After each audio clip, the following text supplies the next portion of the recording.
Today I'm going to be demonstrating my project for the June Smart Art Box, which is stamp carving.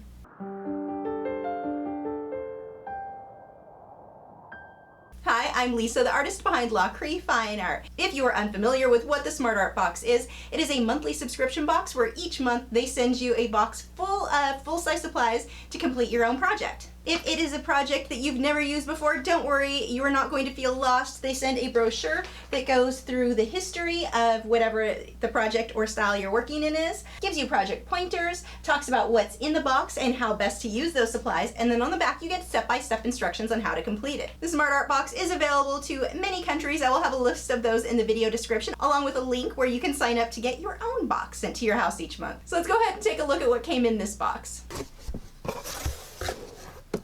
We've already gone over the brochure. We have a set of 12 wood cutting tools, a soft rubber brayer, a set of 2 Soho Urban Artist printmaking blocks. These are heavy. Watercolor postcards by Strathmore. Oh, that's fun. Oh, they're even printed on the back. How cute is that? And 2 tubes of Speedball block printing ink. So for my box, I made 2 stamps. One was my logo with my goldfish, and the other was a bird. So let's go ahead and take a look at how I carved these. So I started by drawing this out with a ballpoint pen. I tried using tracing and transfer paper, but it did not stick at all. So it was much easier for me just to freehand this with that pen. The next thing is the instructions said to go with the bigger areas first, and I found that to be a little bit more difficult. So I ended up switching to the smaller tools and outlining my project first, just going along the edges and getting clean, nice edges. You can see there I'm using the bigger tools. That wasn't working, so I switched to some smaller ones so that I could have a bit more control. You can see it's really a lot easier to control than I expected. I thought this was going to be very, very difficult to get curves and such. I was afraid that my design was not going to be ideal for my first try with this. It really wasn't bad at all. So I'm just going along those edges, trying to keep everything nice and clean, cleaning up the edges there where I tried to use the bigger tool, which did not work, coming through and making my cuts a little bit deeper on some of these. And this stamp stuff that you're using, or what I'm carving into, is really very soft, yet not so soft that it's hard to control, which I don't think makes any sense. But I was just so surprised how easily this glided across there. So got the outline on my goldfish. Now I'm moving on to the bubbles, which again really wasn't as hard as I thought it would be. Now I was not careful enough and had some harsher edges, some corners on the bubbles that I had to go back later and fix. So if you are doing round sections, I do recommend make sure that they stay round. I got a little lazy and didn't really even notice that until I tried using the stamp itself. You can see I'm turning my stamp a whole lot as I work, and there are a lot of different carving tools that you get in this set. So just try a few of them out to see what works for what, but essentially the one that has a sort of V shape to it, that's how I got my edges nice and clean, and then the flat ones are what I switched to for the larger areas.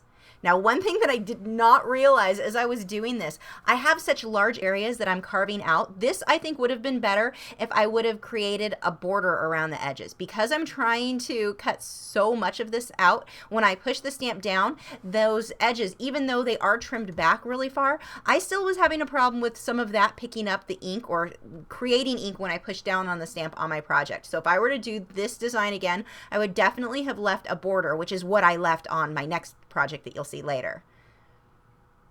And I think I created an absolute mess as I was cleaning up, or trying to clean this up and carve the large chunks out. I had a much easier time carving detail than I did carving the large areas. There were parts where I was going way deeper than others. And I'm sure if there are some of you who have done this before, you can see what I'm doing wrong. Feel free to tell me in the comments below how to do this better in the future. It was these large areas I seem to have trouble with. And I don't know if it was so much trouble as just it's a mess. It is not pretty.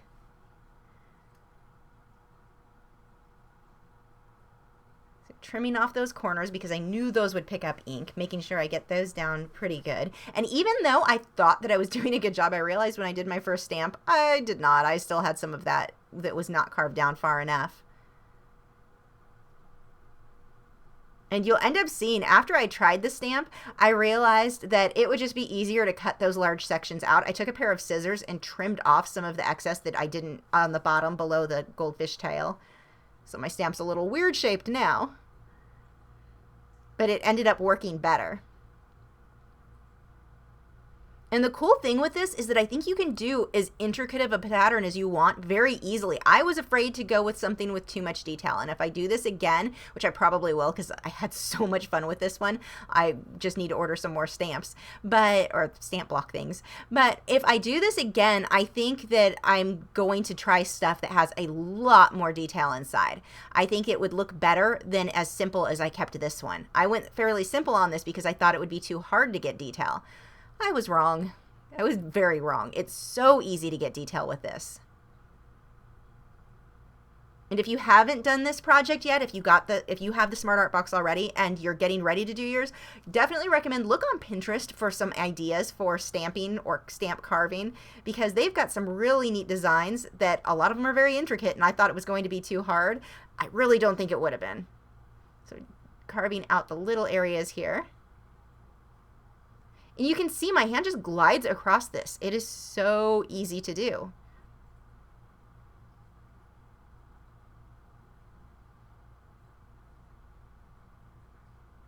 And on some of this, I'm pushing harder. I start out with a real light hand and then push harder in the center and then get lighter again at the tip. And that helps me to go from where the ends of that line are real thin, then they get thicker because I'm pushing harder, and then thinner again as I come towards the next end. So it's sort of like I'm diving this tool down into the stamp further in the center, but leaving the outside full. So I decided that I wanted to try covering my postcard with some blue. I used some blue ink tints out of one of my past Smart Art boxes because I didn't think this would look that good over white.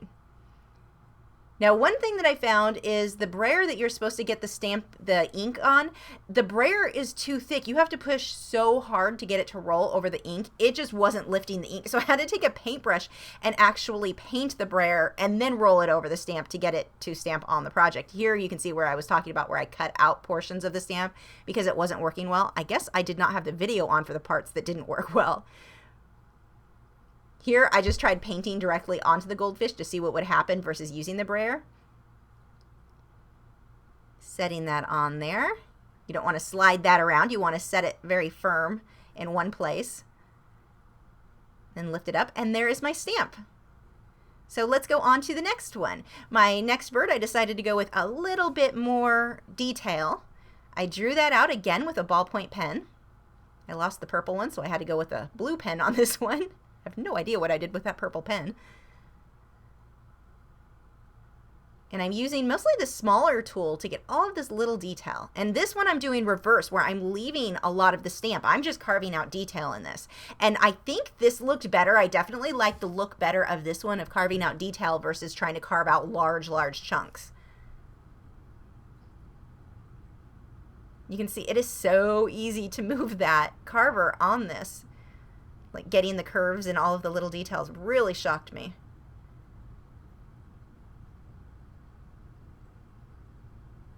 This is actually a little plaque that I have hanging on my wall, or the design is, I just copied from that plaque. It's a metal bird on a wood frame thing, which is where I came up with this, so it's not a very original design.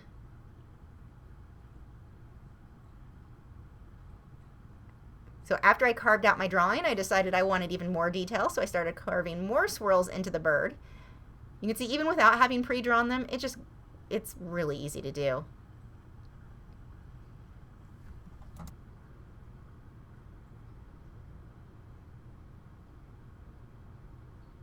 This was one of those projects where even after I finished the part that I had designed, well, even with the goldfish, I was just going to stop with the goldfish. I had no intention when I started that to do a second project that night. But I was having so much fun that I was like, I don't care. I'm doing the next one right now. This is absolutely a blast. Definitely one of my favorite Smart Art Box projects. You can see just creating all of these little scallop designs, how easily that carver goes through this.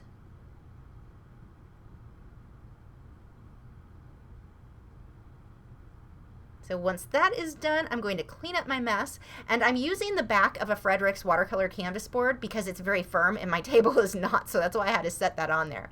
So using the brayer, getting some of that ink on there, go ahead and stamp it. I had a hard time getting this lined up straight. I was doing a pretty terrible job of that. That one's okay, so let's try another one. And this definitely takes some practice. You can see I'm painting the paint onto the brayer because rolling it over my palette, it just didn't roll at all. And I'm mixing the black and the red that came in my set, so I get this deep, deep burgundy color. Rolling that over there. I found if I tried to just paint the stamp, I got too much paint in the detailing, which is not what I wanted, so that didn't work out too well. So working with the brayer definitely worked better. And there we go. So here were my two finished projects with the bird and the goldfish. Definitely really fun, and I can see where this would be a really cool thing to make your own pattern on fabric, which is one of the things that they talked about in the Smart Art Box, the history and how a lot of people are using this. So that is something I would definitely like to try. For me, this was one of the funnest boxes I've gotten. I had so much fun making these. Again, if you are interested in signing up to get your own Smart Art Box sent to you each month, I will have a link below in the video description for that. And just for transparency, this is a sponsored video. The box was provided to me by Smart Art Box to make this video. Thanks for watching. If you're new to my channel, I have new video critiques every Tuesday where I'm critiquing your original paintings or drawings, my own speed paintings, drawings, and tutorials every Wednesday, art Q&A videos each Thursday, and artist vlogs every weekend. So if you haven't already, I would love for you to subscribe so you don't miss out on anything. And you can follow me on Facebook, Twitter, Instagram, Google+. All of those social media sites are linked below in the video description where you can keep up with news, my newest work, and see real-time clips of whatever it is I'm currently working on. I'll see you guys in a few days.